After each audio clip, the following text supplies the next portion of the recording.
Bigfoot Collectors Club presents terrifying tales from zombie Bigfoot's Cryptid Crypt. I know a ghost story about you. Robots at Halloween. Robots at Halloween. Robots like candy too. Robots knock on your door and they say trick or treat. What's up, everybody? Hey, it's the robots. It's the Halloween robots. It's the Halloween robots, the new BCC special. Welcome back to Zombie Bigfoot's Cryptid Crypt, right here on Bigfoot Collectors Club. The others, no, whoa! It really is a spooky season. I don't know where I am. This is a regular old Bigfoot Collectors Club. I'm your host, Mike Skull McMillian, and with me always is the rotting rocker. That one might hit a little too close to home. Riley Bray. Brains. That was submitted by Tiny Plastic Dragon over on Discord, which, if you're not a member of BCC Clubhouse, and you should be over at bcc.supercast.com, we're having a lot of fun over there, everybody. We're having so much fun on the Discord. I've been hanging out there a lot, actually, lately. Yeah, I've been poking over more and more. It's like happening. It's a bubbling little online environment. It's really fun. Are you going to turn Discord into like a windsock? You know what? That's actually a really good idea. I'm going to start working on that right now. You should just take any application and turn it into something that typically makes noise outside of your house. I'm, of course, referring to your program that we talked about last week. Do you want to remind everybody what it is so they know what we're talking about? You guys, go to peacedrone.net. Check out the PyChimes. It turns your web browser into a Python-based wind chime. That sounds complicated, but it's really nice. It's just so pleasant. It's just beautiful, pleasant sound coming out of your computer. And it'll run forever. No samples. It's generative. It's just math. Riley's a tinkerer, everybody. It's true. You know, he'll say he'll get caught up on his life, or he'll say, I'm going to organize the bookshelf, or he'll say, you know, I'm going to do some gardening. But if you give this man some time alone, he's just going to build some bots. He's just going to build some programs. That's what he was put on Earth to do, is make some fun beeps and boops. I made some really fun ones, you guys. I promise you'll like it. I love this so much. Peacedrone.net. Peacedrone.net, everybody. While we're plugging things, check out our Fourth Wall Shop, which is our merch store. It's you can find the link to the show notes in this episode and over on our Instagram at Bigfoot Collectors Club. Guys, we are winding down October, which means that very soon our zombie Bigfoot Cryptid Crypt merch by the one and only James Mulholland is going to go back into the vault. That Cryptid Crypt will shut. And then once it's closed, you know we're not digging it out for another year at least, if that. We may not even guarantee. Be a new one. Maybe never again. You may never get this ever again. So if you want some fun merch, a sweatshirt, I got to get a sweatshirt. I really want. I want a sweatshirt of this one. I'm an oversized sweatshirt guy, and I'm so glad it's oversized sweatshirt weather once again. I specifically put an oversized one on the shop because that's what I want to wear. So nice. I need one of those. I've been wearing nothing but an oversized sweatshirt for the last 4 days while I've been at what Caitlin refers to as going in the Matrix. Well, it's been cool enough, finally. Yeah. Oh. God damn. Put on a hoodie today and walked the dogs. I was happy. Yeah. No guests this week. It's just your BCC boys. We're going to dig into some L-Files listener stories from you. But before we do that, Riley, get ready because we have some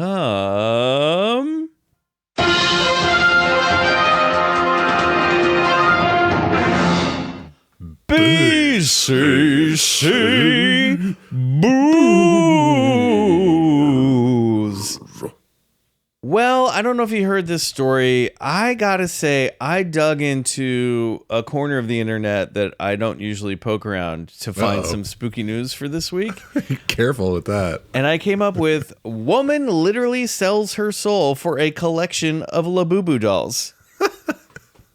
Okay. And this is over in Russia, or over in Europe, I guess.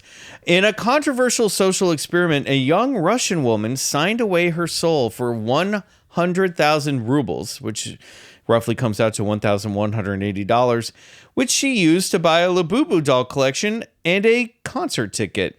It all started as a joke from a marketing expert who identified himself as Dmitry on the Russian social network Telegram. He posted an ad offering to pay 100,000 rubles to whoever agreed to sell their soul and make it official by signing a contract with their own blood. Telegram is not a Russian social network. It's That's just what the story tells me. Okay, well, that's a reduction of what Telegram is. What is Telegram? It's like encrypted, like end-to-end messaging service. It's like WhatsApp. Okay. Yeah. He didn't expect anyone to accept the bizarre offer, but to his surprise, a 26-year-old woman replied to his ad, declaring her interest in selling her soul. Dmitry kept up his part of the bargain, posting the receipt for the soul sale and a photo of the young woman holding the blood-signed contract. That is hilarious. With her personal information blacked out. A young woman named Karina responded, accepted the deal, signed the document, and sealed it with blood. The Russian man wrote, "I just bought my first soul. I definitely feel like David Jones right now." First soul. This guy's going to collect them. Dmitry, you Dmitry bad boy. obviously had no idea how to use his newly purchased human soul, as he mainly pulled the stunt as a social experiment. As for Karina, she told popular Telegram channel MASH that she cares little for her sold soul, or what its new owner decides to do with it. As for the money she got, it was quickly spent on a collection of Labubu dolls and a ticket to a concert by Russian folk singer Nadia Kadisheva. Karina may not care what happens to her soul, but the Russian Orthodox Church definitely does.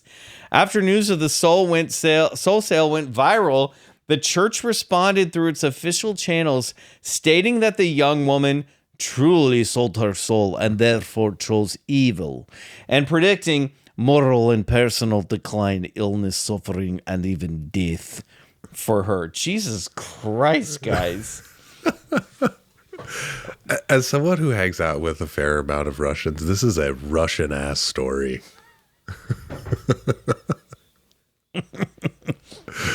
I cannot for this soul. The Russian Orthodox Church always shows up at the end of every story and damns you. Yeah, it's just, I mean, it seems like everyone got what they wanted. Yeah. The Orthodox Church, I guess. Well, I think they definitely got what they wanted. They get to come out and condemn a woman. It sounds like a pretty good day for them. Yeah, this is a rare triple win right here. Yes, it's a win-win-win. Dmitry started his collection.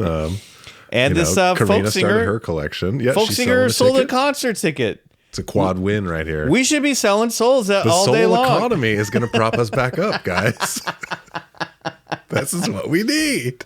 I could sell it for some Kenner Star Wars action figures. Pretty fun story, you know. Good story. Great story. Good story. Now this one we're going to look at. I forgot to warn you before we started to record that there's a TikTok video that I want you to watch. So maybe what we should do is like pause here. No good conversations ever started. You go watch this TikTok video, and then we're going to come back because it'll make more sense when we talk about it. Everyone, this will also be up in the show notes, so you can watch it too. Riley, yeah, it's a whole big. Oh, it'll let me. Okay, cool. Yeah, I left the talk. I'll rewatch it. How do I give me some sound? Okay, here we go. I'm gonna leave this in. Fuck it. I'm driving on 210. I just crossed the Black River, and I thought I saw a guy standing on the side of the road bleeding. Okay, where are you at, sir? I'm on 210. I just crossed the Black River. I'm heading towards 53 East. I just passed Patriots Watch. Okay, so you're over near Morse Creek?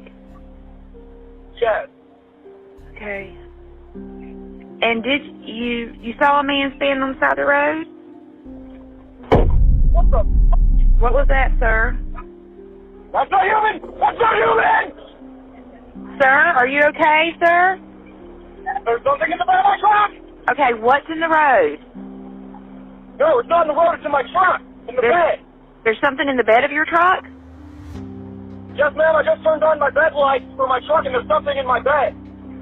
Okay, sir, when you say something, what do you mean? I just knocked it off of the bed of my truck and went over my roof. Okay, what was it? Okay, we can come back. Okay, so There is this spooky 911 call that's been going around TikTok that apparently happened in North Carolina, and it seems to be tying in to a larger online creepypasta merges with real life creation of a cryptid known as the North Carolina, the Carolina Pale Crawler. Cool name. So, yeah, the Carolina Pale Crawler. So, there's a TikTok video of a 911 call of a guy driving down the road and saying that he has seen something strange in the road. And then apparently this thing gets on his car, gets on his truck, and he starts screaming, "It's not human, it's not human." That's the best part. Yeah. As the 911 responder is like politely trying to help him. Yeah. Now, it's been going around and people are wondering whether or not this video has been a hoax, because some people are saying it's a hoax. Sure. So this has been like this really started making the rounds in mid to late September online and through the month of October. So Snopes chimed in, which I thought was interesting. And here's the Snopes article about the whole situation. "That's not human. Spooky 911 call really happened in North Carolina." The Pender County Sheriff's Office in North Carolina confirmed the authenticity of the call. There was no video footage of the incident. So what we're watching on TikTok is obviously like a AI or, just a Somebody video, made a video of road. Right. So audio circulating, here's the claim. Audio circulating in September 2025 was from a real 911 call in North Carolina in which the caller was heard shouting, "That's not human." In September 2025, various social media accounts shared videos of what sounded like audio from a 911 call in which a man shouted, "That's not human." Depending on the portion of the call audible in the video, the male voice could be heard telling a 911 operator about a bloodied man he saw on the side of the road before the conversation is interrupted by a thump and the caller's shouting. The thump, according to the caller, was something not human that fell or jumped into the bed of his pickup. The caller eventually described getting the thing off of his truck by speeding up and then slamming on the brakes, hurling it over the hood of his vehicle. Classic move. So the audio was shared in several TikTok videos.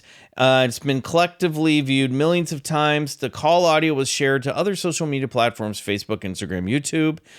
And it has been confirmed that it was from a real 911 call made in Pender County. Now, the driver did not have a dashboard camera or any other footage from the incident. The videos posted on social media used unrelated footage, as we established. Now, the call appeared to first start spreading online with a video posted by a YouTube channel, Carolina Case Files, on September 13th. But the video identified the call as taking place in Pender County at 11 p.m. July 31st, 2021. So the call itself is older, although a timestamp incorrectly used AM instead of PM. Okay, so they followed up with the Pender County Sheriff Alan Cutler and the man who was reportedly the caller. The caller's face was not shown on camera as he was identified only by the initial T to protect his privacy. So basically, they've confirmed that this thing happened. The command log shared by the sheriff's office stated that no one who responded to the scene was able to find anyone or anything struck by a vehicle, and that a drone search was unsuccessful. The man who produced the Carolina Case Files video was Rusty Martin Sr., an actor based in Wilmington, North Carolina, which neighbors Pender County. In an email to Snopes, Martin said that he first heard the 911 call in May of 2025, and it took time to put together the video. Martin said his biggest challenge in making the video was getting the caller to talk about the incident. So this is a cool call. I like that it's not a hoax. During the 911 call, the 911 operator asked the caller if it might have been a turkey. The caller denied it, saying it had no feathers and was pale. He described what he saw in the bed of his pickup as a pale figure with sunken eyes, no nose or ears, and elongated limbs like a stretched out human with its face pressed up against his rear windshield. Jesus Christ, that's horrifying. He said it was taller than his 6-foot tall pickup and it ran into the trees after he knocked it off his truck. Oh, geez. What is that? I was like, because I was like, yes, it sounds like it could be an animal. Like, yeah. the caller was recorded as telling first responders that he believed he saw a S-walker. I'm too scared to say it right now, or something like it. S-walkers are figures in Navajo mythology believed to be evil, dangerous witches capable of shapeshifting into animals. A copy of the deputy's log notes that appeared at about 5:20, in the Carolina case files video said that scratches found on the truck were consistent with tree branches. And Pender County does not include any native animals that are large, featherless or pale. Mm-hmm. So this is interesting because, and a Club Scout sent this over to me as well, this story. I kind of started looking at all of this. There is this online tale about a Carolina pale crawler that I guess started as like a 4chan thing where people started sharing creepypasta and they decided they wanted to create a cryptid known as the Carolina pale crawler. And we talked it into existence. And now people are seeing it in a very John E.L. Tenney talk it into existence and it'll come. So there's a link here that I'll also include. This woman, Sharon A. Hill, wrote, this is up on her website, called The Carolina Pale Crawler Tale That Got My Attention. So she talks about this story as well, and a lot of people at first were like, that call is a hoax, but she basically pointed towards the Snopes article, which is how I found it. But yeah, I guess that there's this thing. It's also referred to as a rake. The rake is like a pale crawler. It's a type of entity. It's similar to the Slender Man, Gray Aliens, Tall Man. The rake is a fictional character. It's like a mythological creature that was created in 2005 when writers on 4chan collaborated to create a monster. But that appears to be that this Carolina pale crawler might be crossing over into our reality, and people are seeing it after all. Now it's real. Good job, guys. Yeah. So another horror unleashed by 4chan. Yeah. Way to go. 4chan, wrap it up. Yeah, it's time to shut it the fuck down. But I just thought this was a really spooky, cool story that came across our desk recently, and perfect spooky story for the Cryptid Crypt season. And maybe we can pull audio and put that up. Maybe we can put that call into that space. Yeah. It's nice that that's a verified call in this world of AI slop. Exactly. It's not good. Just like, and good detective work. Finding out that this thing was in fact real internet. So good job. Something jumped in that guy's truck. Yep. Something did. You can hear the thump too, which is totally terrifying. All right. Let's take a break. When we come back, we're going to have a little bit more fun before we dive into these L files. All righty.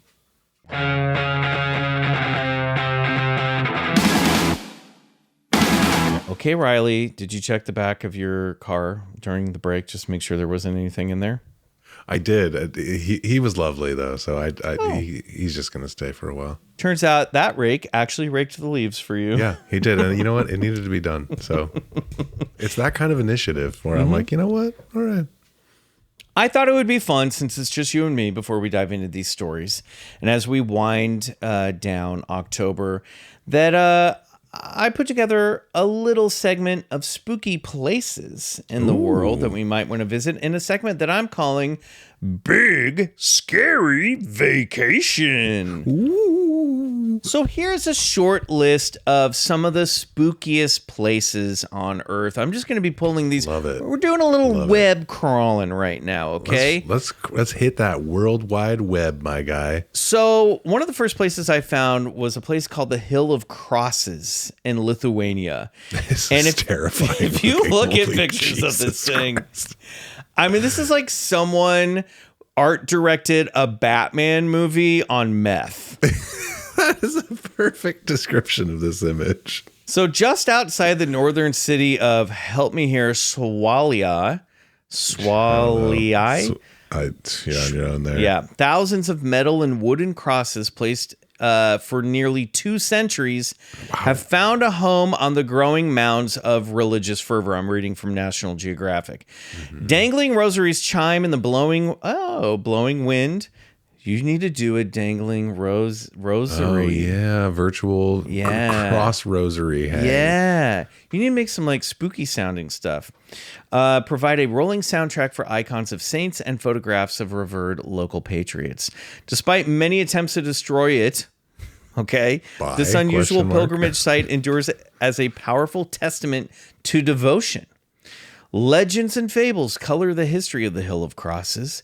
First mentioned in writing dates to 1850, but some think the crosses appeared earlier, left by mourning relatives of the victims of revolts against the Russian regime in 1831 and later in 1863. The Tsar suppressed national identity by limiting religious expression, so families were forbidden to honor the dead with proper burial in cemeteries. Many believe the crosses cropped up at the end of the 19th century after an apparition of the Virgin Mary holding a baby Jesus asked the believers to cover the holy place with these icons. And cover they did. Yeah, that's a real nice story, but you've made a truly terrifying location. It looks like the Throne of Swords from Game of Thrones. Yeah. It's pretty. It looks like a place where you will be ritualistically sacrificed. Yes, is what it looks like. Impaled on one of these things. Yes. So we're gonna move from crosses to coffins. Mm-hmm. Have you ever heard of the hanging coffins of Sagada? I have not. So this is in Sagada, Philippines, and I'm reading from the Atlas Obscura website, which is a fun way to waste time. The people of Sagada follow a unique burial ritual. The elderly carve their own coffins out of hollowed logs. Hardcore. If they are too weak or ill, their families prepare their coffins instead. Jeez Louise. Imagine you're like, I'm dying. It's time for me to build my own coffin. Time to carve that coffin.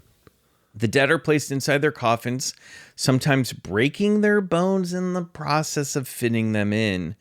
And the coffins are brought to a cave for burial. This is just one of the many ancient rituals and traditions that the people of the Cordillera Administrative Region, collectively known as Igorots, of the northern Philippines have preserved. I'm sorry if I'm butchering this stuff. I'm cold reading, everybody. The ancient custom starts with the burial gathering led by the deceased's family and relatives. The burial includes days of mourning, butchering of livestock, and preparing the body for entombment. Thereafter, a family member carries the body to the cave or cliff where the coffin is waiting. It is believed that carrying the dead would transfer luck, blessings, and talents to the family. Instead of being placed into the ground, the coffins are hung either inside the caves or on the face of the cliffs near the hanging coffins of their ancestors. This is kind of fucking cool. It's pretty cool. They've been practicing these such burials for over 2,000 years. Wow. And some of the coffins are well over a century old. Eventually, the coffins deteriorate and fall from their precarious positions. Specifically, the coffins are suspended in the rocky cliffs of Sagada's Echo Valley. Oh man, this all sounds like something out of like a fantasy novel. Mm-hmm. The reason the coffins were hung was due to the belief that the higher the dead were placed, the greater their chance of their spirits reaching a higher nature in the afterlife. Many of the locations of the coffins are difficult to reach. And obviously should be left alone out of respect, but can be appreciated from afar. Such practices serve as a testament to the enduring culture of the Igorot people. This sacred burial site is also a part of the people's rich historical, spiritual, and cultural heritage. And fun. And I gotta say, spooky. Also spooky. Culturally enriching and spooky. Why can't it be the both? one part of this that I just is echoing in my mind is the part where grandma doesn't quite fit and you just start breaking bones to get her in there. Yeah. That is rough. Just think the spooky part for me is the day that you have to make your coffin now. Yeah. Brother, you're doing that every day. So the next Every day, a little You're by just little, carving that coffin, brother. chipping away at it, whether you know it or not. That's right. So this next place has been a spot that people asked us about during Big Strange Vacation if we would cover. And the answer is no. But we're going to talk about it right now. Have you ever heard about the door to hell? Is that where that one like audio sound was recorded? No, that's a different thing. This is in Turkmenistan's Karakum Desert. And it's a gas-filled crater that has been burning for over 50 years. Cool. And so it's just like a big crater of fire. And so people call it the door to hell. As you would. So the crater was formed in 1971 when Soviet geologists accidentally collapsed a natural gas chamber while drilling. Wow. Fearing the release of poisonous gas, they set it alight, expecting it to burn out quickly. But their plan didn't work, and the crater has remained lit ever since. So it's an oops lol. It's an oops LOL. It's like a fart that you lit on fire that never went out. It is. But now they're saying, according to this article that I found on Discover Wildlife, they think the door to hell is finally closing. Oh, that's they good. think it's about to burn out. Now, I don't know how much time we have running out, but the reduction in fires is nearly threefold, said Irina Larevia, director of Turkmenistan's state-owned emergency company, Turkmenagaz, at the conference. As the light seemingly begins to fade on the Darvaza gas crater, we take a closer look at its wild and spidery past. Do spiders live at the Darvaza gas crater? There are, it appears, no scientific studies to prove that spiders live at or inside the Darvaza gas crater. Why are we talking about spiders in the door to hell? Where did this come from? And there's not spiders. Spiders? Flame spiders. Yeah, is it not enough that it's a giant flaming the butthole? Effects of temperature on spider prey hunting, web building, sexual signaling, and habitat selection are well documented. I guess there's spiders. However, research from similar sites around the world suggests spiders can and do survive in high temperature gas-rich environments. Why are we talking Whoever about wrote spiders? this is really hung up on spiders. 'Cause Scientific studies on the existence of spiders at the crater may be slim, but there are plenty of anecdotal reports on the matter. Some say that several spider species spin their webs perilously close to the crater's edge, where the ground temperatures can soar above 50 degrees Celsius. These accounts suggest that the crater's city light may act like a giant insect trap, luring flying prey at night and providing an unlikely feast for these heat-tolerant hunters. okay. Spiders at the gates of hell. Most of these spiders are nocturnal, says the report. Spiders at the gates of Yes, hell. thank you. Hiding during the day under rocks or in burrows, but at night they emerge to hunt. Others stalk their prey directly, using their speed and agility to overcome the challenges of the harsh terrain. What we do know is that spiders, particularly camel spiders, okay, buddy, I need you to right now Google camel spider, because it is the fucking scariest thing you will ever see. And I've seen one in Morocco, and I'm going to tell you, Jesus Christ. this thing is huge and it has a fucking personality. Okay. Oh God, these are scary. They are Google camel spiders are No, at the thank top you, of my sir. fear list, I think. And when I have nightmares and I'm being chased by creatures, that's what they look like. Oh man, yeah. Sometimes camel spiders are referred to as wind scorpions or sun spiders. They live in the desert that surrounds the gas crater, so there's a very plausible chance some will end up at the crater's edge, whether by chance or by design. I didn't know we were talking about camel spiders. This is a spider article.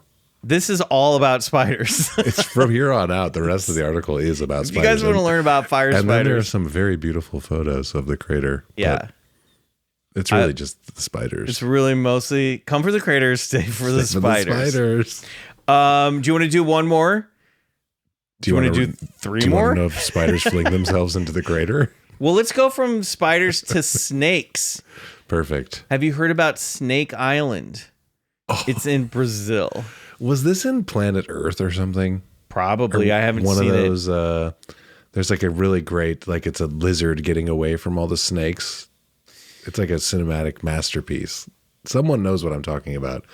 Please, someone in the Discord say what this is that I'm talking about. So there is a island in Brazil that is called Snake Island.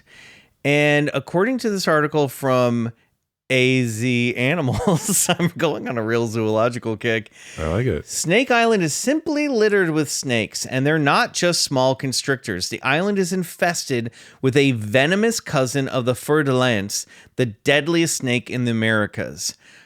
So where's Snake Island located? God damn it. Queimada Grande, also known as Snake Island, is a small island that lies off the coast of the southeastern portion of Brazil. The land is part of the state of Sao Paulo, and it's noteworthy for having several different terrains, including a small portion of rainforest. Snake Island in Brazil is about 20 miles from the mainland coast, far enough away that snakes can't reach continental South America. Good. Given the snake's potent venom, that fact is a relief to many people, including me in Los Angeles, California. The island's name doesn't translate to Snake Island. Instead, it refers to an attempt at deforestation by burning the island's vegetation. What? The island's name doesn't translate to Snake Island. Instead, it refers to an attempt. So I guess somebody tried to burn it, and they're like, that's the island where they try to burn this stuff. Oh, yeah. Like Island of the Great... burning or something. Queimada, whatever that is. A massive forest fire started to clear the area for a banana plantation on the island in the early 20th century. Yeah, Island of the Great Burning. Got it. So, of course, that fell through when the locals realized just how many deadly residents were already living on the island. So not only are there snakes, but the snakes are mad because they burned their habitat. They're venomous and they're pissed. Interestingly, the island was home to a lighthouse that housed keepers, but now operates automatically with annual repairs by the Brazilian Navy. Yeah, you're not going to find a lighthouse keeper who's going to want to be the guy who works at the island of snakes. That would be the most ruggedy sea character that ever was. The one who says, yeah, I'll work on your island. Listen to this. Some of the lighthouse keepers claim that snakes on the island staged a unified attack on them. This is a movie. Slithering into their bedroom through the windows and biting the family as they fled in vain and died in the forest.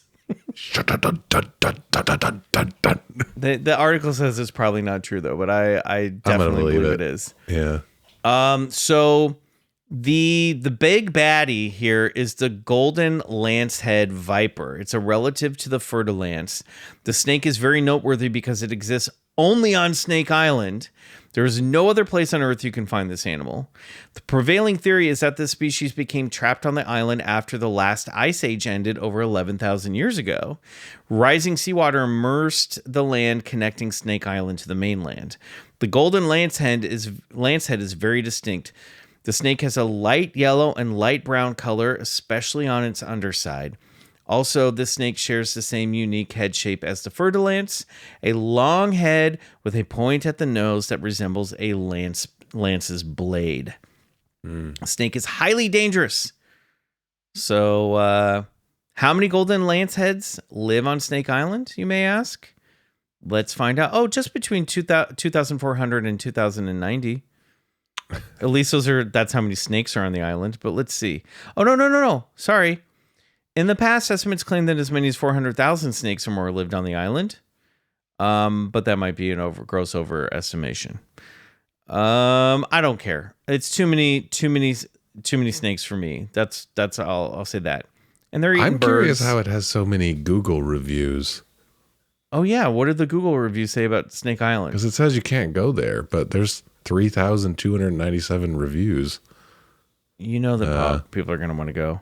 Amazing place. Snakes were very friendly and welcoming. They give you loving bites.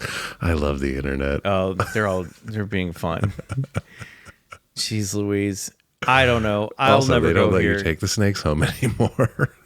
Oh my God. This tickles I'll me. tell you This is what, good. keep me away from fire spiders and golden lance heads. I'm good off Snake Island. I don't need none to of be it. Let's there. do one last one. Okay.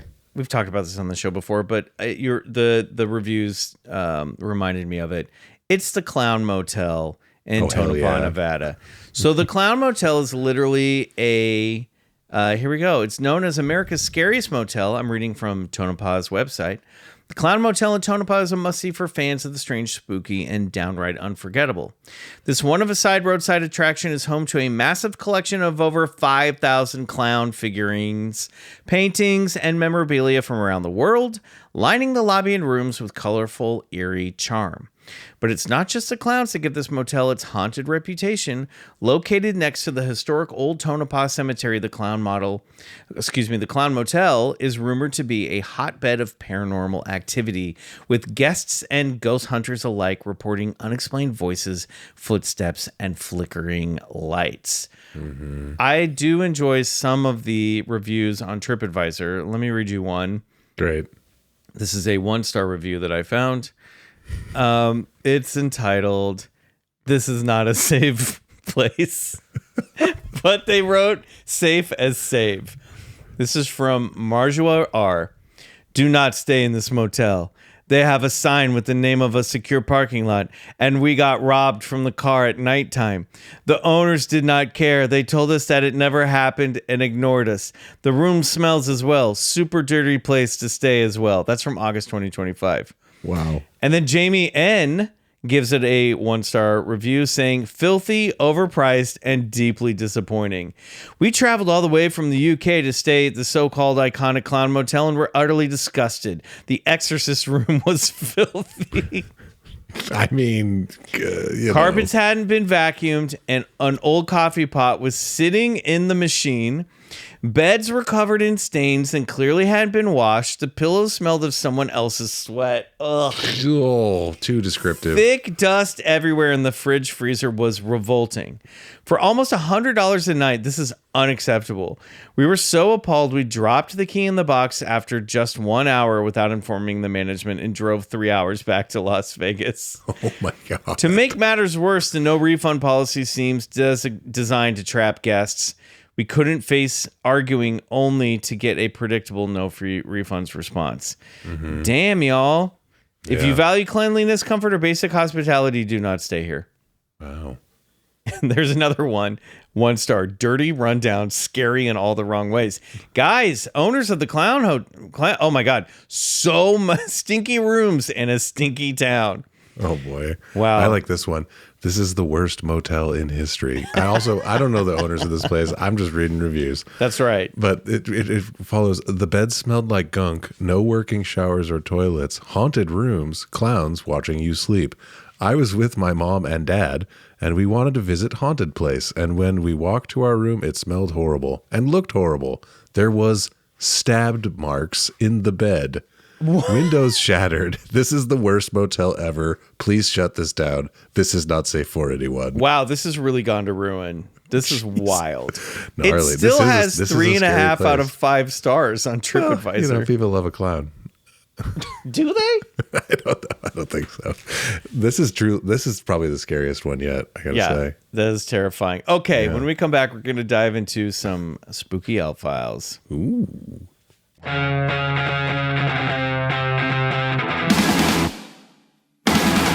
So, Riley, let's Michael. open up Zombie Bigfoot's Cryptid Crypt and pull out some elf files. Or should I say... Our listeners we've been keeping in there. Hell files. Ooh. So, actually, we're going to start with a follow-up to one of our recent letters. You may remember Heather, who wrote in a few elf file episodes back, who was driving to work, passing by a smallish cornfield, and she saw a blue light flying through the trees. Mm-hmm. She saw a UFO, and we were like, how big was it? How long did you see it? So she wrote back with some details about this UFO that she saw. Oh, great. So I was driving in Elkhart, Indiana, end of August last week, perhaps, definitely a few days before I sent my first email on the 30th. It was just before 6 a.m., so yes, still dark. I believe the skies were pretty clear, a bit of moonlight. I searched the weather for the week. It said partly cloudy, so still could see the stars and such. The blue light was about 30 to 40 feet up. I can judge this by the size of our trees because I'm not good at distance. It was just below the tree line, To the best of my memory, which is not an exact recall as memory is, I could cover it with the tip of my finger, so quite small. I did not try and cover it, but it definitely, at least my palm would have. I imagine those pictures of traffic lights and people standing next to them, they are quite large. If this thing was 40 feet in the air, it could still be quite large, but it's no classic saucer. It was so fast, I barely had time to think about it. Thinking back, it might have only been about 5 seconds. That's how I am sure it was not a drone. I was so excited about it and no one around cared. That's probably why it sounded like it had just happened in my story. I was happy someone would like my story. I did Google blue blinking light in the sky in Elkhart, but there were no results. It was above a small field surrounded by trees in an area that is very residential. Unless you were on the road, it wouldn't have been noticed, and not many people are on these back roads that early. And obviously, I have no idea how far it came or where it went. I was on this road for a minute before it first shined. It stood out because it was so bright I couldn't miss it. I like to think it was just there for me. Mystery Yeet person / Heather. I still don't like the name. It is awful. LOL. Remember her? Of course, her kid Mystery put Yeet person as her yes. handle. So there you go. Some great updates, great details. Thanks for filling in those blanks. It seems like you saw an orb. You saw like a fairy light for sure. Yeah. This is It's UFO. also this another one of those ones where it's like a personal one. It's like this is you're seeing this. Yeah. This is for you. Really Those are cool. wild. Be Yeah. cool to see it. You know, as frustrating as it would be to not have another eyewitness there, it would be really cool to see something like that just alone in the woods, like have a I little know it's magical kind of part of the episode. magic of it too, right? Where you're just like, no, but no one else is seeing it, and it's right there. And, yeah. Yeah, I love it. All right, why don't we pull out this file from Poncho Cilantro? Yes. All right. Here we go. Hi, Michael and Riley. Poncho Cilantro here. You might remember that name from my reviews and comments on the Patreon. I do. Hello, Poncho. I am so excited to see you both live in Kansas City this Friday. That happened a long time ago, but you know what? It was great to meet you. I have a story I wanted to share for the L-Files. My fiance is an air traffic controller and was excited to tell me about an experience he had at work one evening. He works at a facility that covers a large geographical area in the southwestern United States, mostly encompassing Arizona and New Mexico. This is, of course, the spookiest air traffic control region, obviously. Yeah, and the area where our guest at the beginning of the month, Brian Bahi, grew up. Oh, yeah. All right. Continuing with the letter. He knows how into UFO stories I am. On February 14th, 2024, I received is that Valentine's Day? It is. All right. So let's see what You better the remember Valentine's that, text- buddy. Let's see what the Valentine's Day text read. I received a text from him telling me that he had something exciting to share with me about his workday. When he got home that evening, he told me that an anomaly had occurred at some time between 0400Z Zulu time and 0500Z. The radio chatter occurred on what is known as guard frequency 121.5-243.0. Riley, sidebar, are you getting excited by these frequency numbers? Oh, I'm loving this radio talk. I thought you might like this one. Ooh, yeah, it's good. This is a general all communications frequency that allows pilots to communicate freely on an open channel in case of emergency or to provide other aviators with essential safety and regionally specific flight information. Cool. Sometimes it's abused with random chatter and meow noises as a joke. I like to think there's just a cat on there. Who's going down? Yeah. The cat figured out how to fly and now it needs help. Somebody help this cat. Somebody help the cat. It's not a joke. That cat is going to crash. Admiral Puss in Boots needs to land that B-52. Admiral, you're supposed to be sailing a big ship. You're not supposed to be flying a plane. Oh, well, that's what's a cat. So that's He part of doesn't the know. problem. He's mixed up. Anyways, There could be generally, admirals in the sky. I don't know. I'll do a quick Google. So you keep going. Sky Admiral. Yeah. Also, Sky- give me a a better cat Skyadmiral. name too. We could put Puss in Boots is taken. Generally, this chatter is filtered out, as ours should have been, but it rang loud and clear on the overhead consoles when upwards of 20 pilots, both commercial and private, began discussing bizarre and unexplainable lights in a triangle that hovered and rotated in strange circular patterns in the sky. Holy shit. What? In an odd moment of confusion, many pilots began discussing what this could possibly be and asking if anyone else was seeing what they were seeing. An important thing to make note of is that the vast majority of these events came from commercial airline pilots operating in the area that had a visual sight of this anomaly. They are very experienced pilots who fly through the region often, almost on a daily basis. They're familiar with SpaceX launches and planned operations surrounding the White Sands missile range. This, however, could not be comprehended by them. They identified the objects as being very high up. This would have to have been at least 60,000 feet or more above the ground, MSL. It was, as they described, a trio of glowing lights that rotated and changed altitude in a dramatic and physics-defying manner. Rad. This is crazy. I love this. Yeah. It continues. The pilots bearing witness to this all discussed this for probably 30 minutes.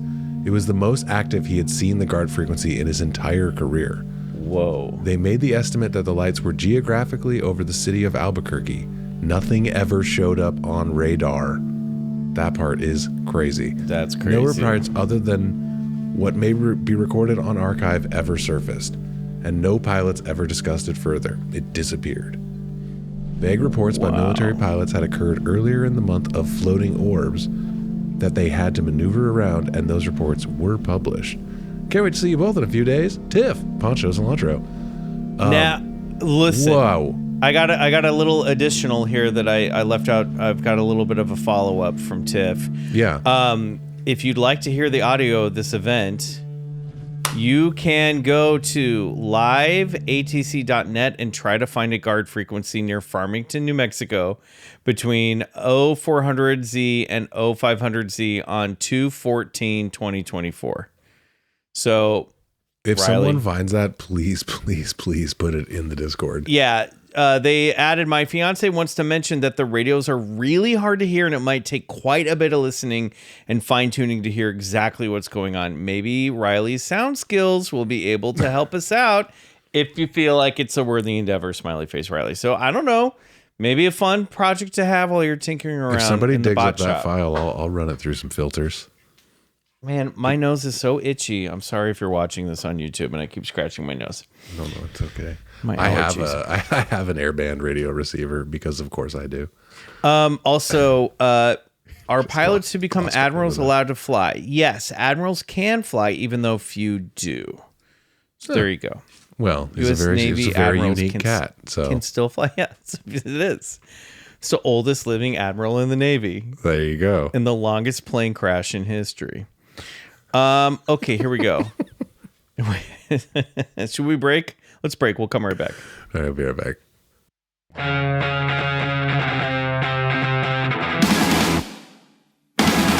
All right, let's dive back into these hell files. Hello, fellow supernatural enthusiasts. My name is Jessica, and I've been a listener for a while, but recently returned during your big, strange vacation. Hey, welcome back. We're glad the summer road brought you back to us. Yeah. I always meant to share with you one of my stories, and now I have a few more stories and a few secondhand. My best friend is more sensitive than I am, but I've had at least one ghost encounter. Since it's almost October, guess what it is? I'm throwing myself out there and reaching out.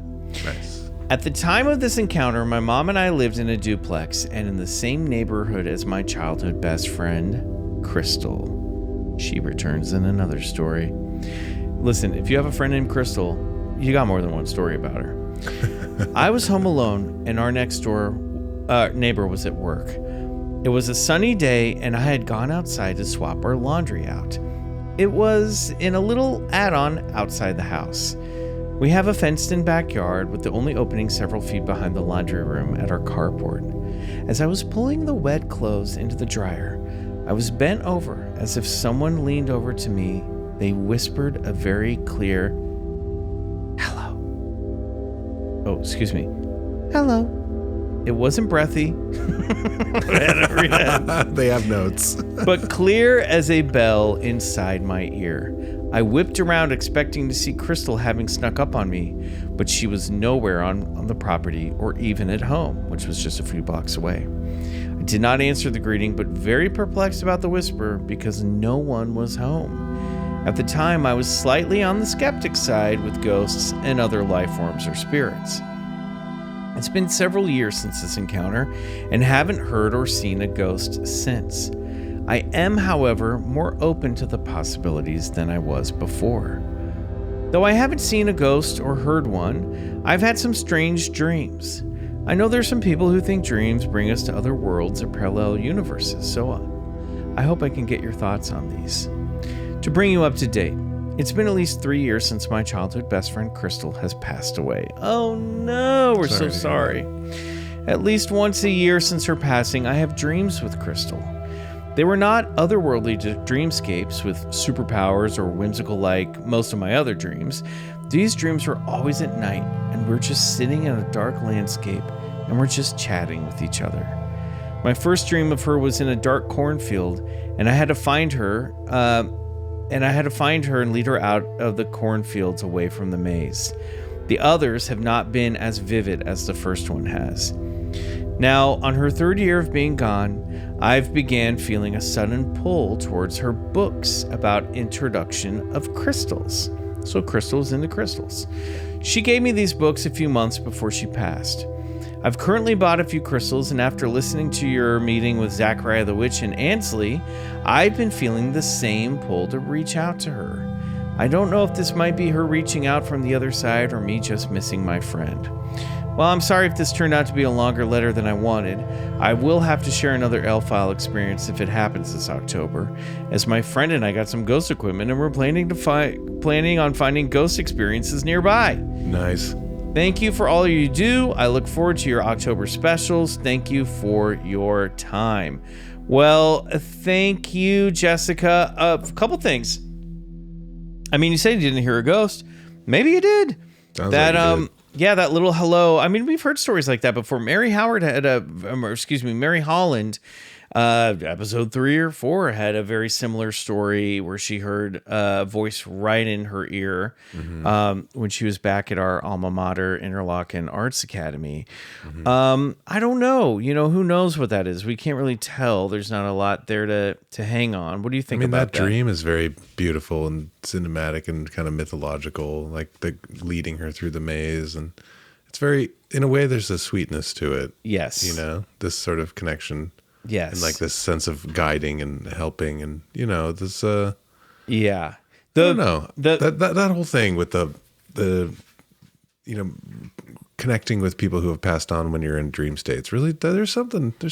I absolutely think there's something to it. Yeah. And, the maze dream is really interesting, just from a like Jungian or mythological point of view. Even it's like trying to get them out of the underworld into a safe place, like that ferried safely across the river of Styx. And, so maybe you were helping her as well on the other side. But I'm sorry you lost your friend. I'm glad.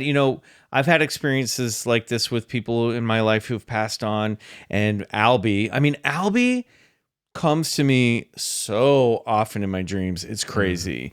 That's nice. And now it's enough that like I'm sort of aware in the dream that we're like in an in-between place. It's my bulldog. For long-time listeners that you guys may remember. But I can smell him, I can feel him. It's so tactile and tangible. But for me, even if it's just my brain, what a gift my brain is giving me to literally feel like I'm in the presence of somebody that I loved so dearly.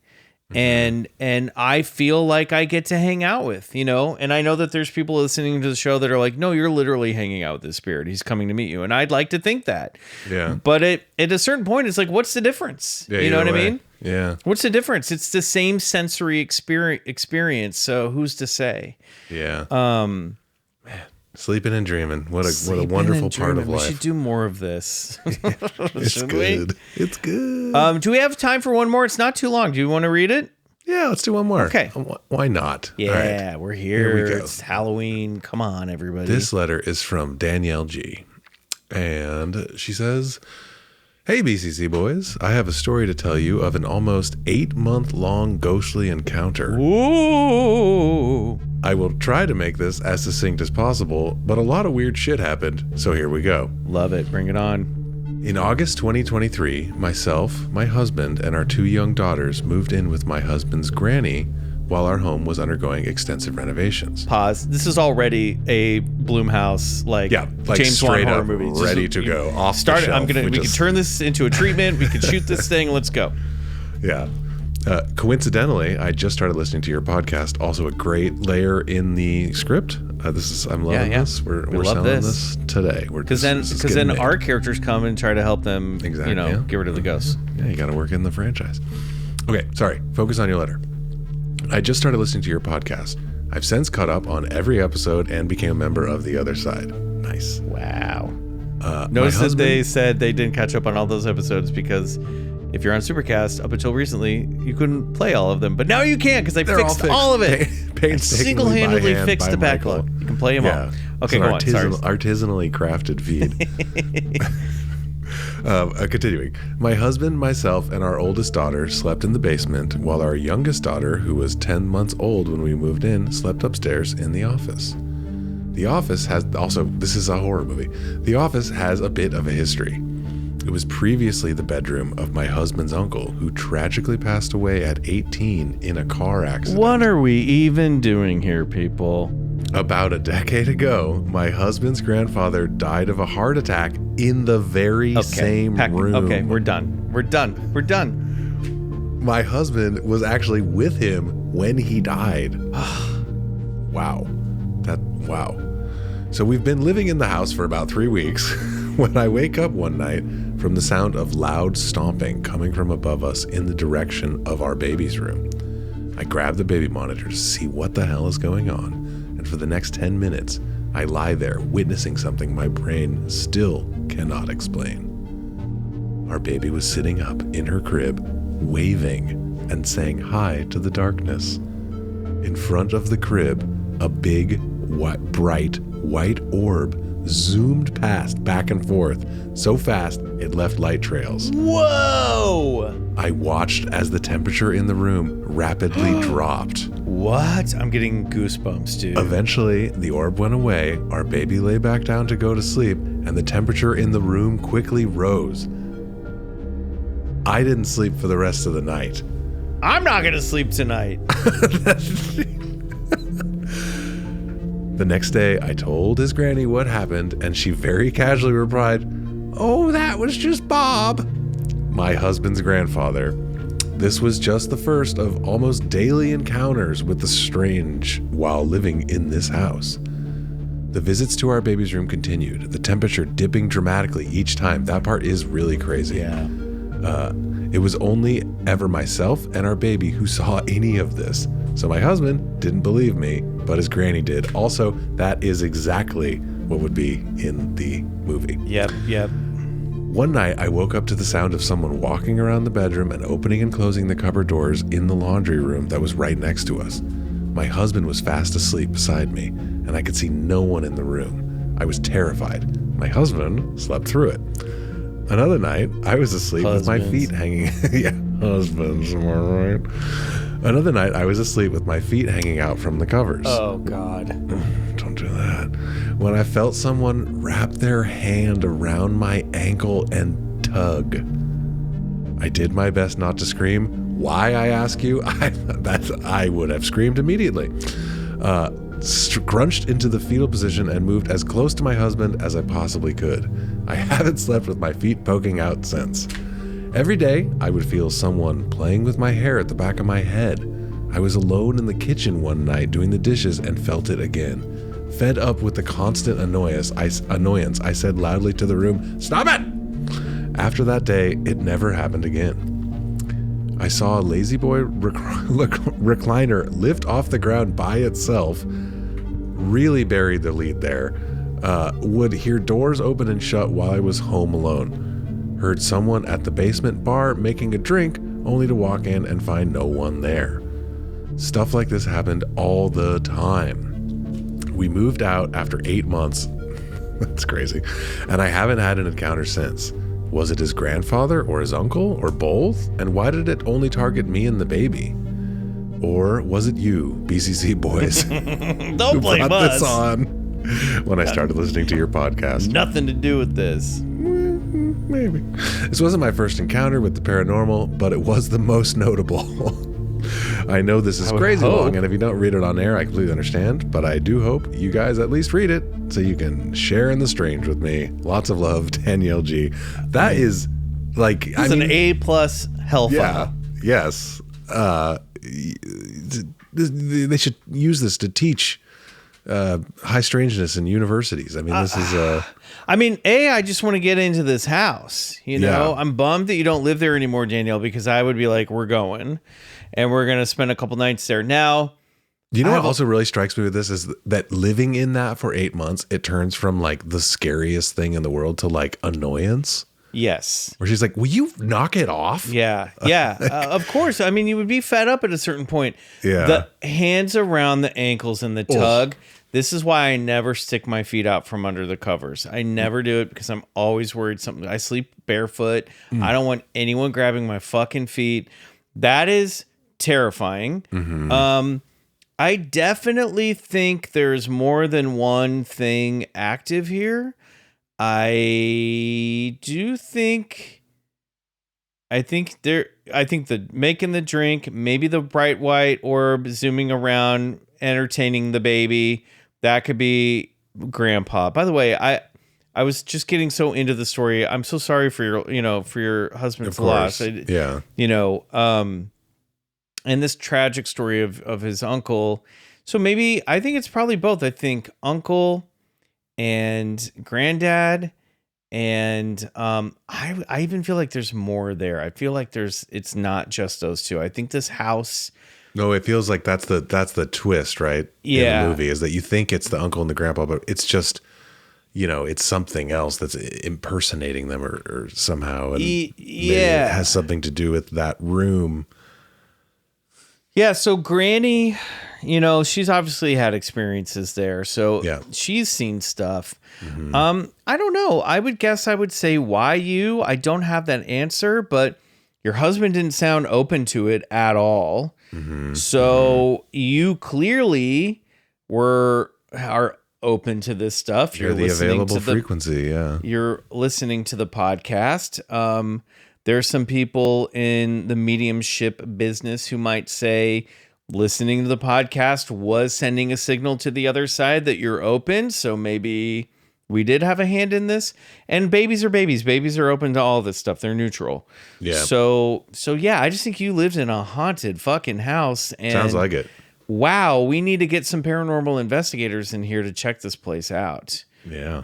I'd love if anything, you've got the beginnings of a great script on your hands. Yeah. So I would love to know and write, Danielle, where this is, obviously we're not going to dox you guys on the podcast, but I want more details about the location of this place and what's going on in that, in that town. I'm burping. I'm so scared.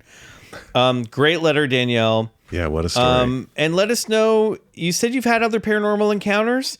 So this says to me that you're a receiver for these things. That's kind of where I'm going to bottom line. Sure. Don't you think? Sure. I'd completely agree. Yeah. All right. Okay. Yeah. Great. All right, everybody. Great letters this week. Great nice. letters. Really Thanks, good everybody. stuff. Yeah. We need more. Send us some more. Riley, anything to plug before we bounce out? Just peacedrone.net. Love it. And it's my website. There's cool things on it. Tools that you can have for free and ambient artistic projects. And it's go check it out. Peacedrone.net. Peacedrone.net, y'all. And I guess I should say, because maybe I didn't, BigfootCollectorsClub @gmail.com. Mark your letters in the subject L files. You can just make sure you put L files in there because it's easier for me to locate them in the inbox. All righty, everybody. If you want more BCC or would like to listen ad-free, join us at the BCC Clubhouse on Supercast, bcc.supercast.com. You get 3 bonus episodes every month on the other side. You get your ad-free episodes and your monthly music tracks from Riley over on the Cosmic Tracks channel. You can find the link to that in our show notes and on our Instagram bio at Bigfoot Collectors Club. If we don't see you there, we'll see you next Wednesday. Until then, good night. And go get regrets. It's like a barbershop quartet Yeah. in the haunted house. That is terrible. That would be bad. Bigfoot Collectors Club is executive produced by Riley Bray and Michael McMillian, and engineered and edited by Riley Bray. Our theme song is Come Alone by Suneaters, courtesy of Lotuspool Records. For ad-free listening and bonus episodes every month, join BCC Clubhouse on bcc.supercast.com. Want to see us? Watch video episodes and exclusive content on youtube.com/@BigfootCollectorsClub.